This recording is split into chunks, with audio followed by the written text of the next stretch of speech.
ஆடி வெள்ளிக்கிழமையில ஆத்தாவும் கோயிலிலே மலையனூர் அங்காளியே மாகாளி திரிசூலியே பூர நாயகியே கனகவல்லி காளி மகமா அம்மா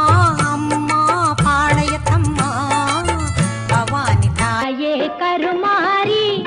எங்கள் தாயே கருமாரி செல்ல கட்டிக்கிட்டு வேப்பிலையும் எடுத்துக்கிட்டு வேர்காட்டு கருமாரி மாயி சமயபுரத்தாயே உன்மத்து மாறி அம்மனுக்கு திருநாளா அவள் முத்தழகை பூவால் கரகம் எடுத்து ஆடி வருவோம் பூலோக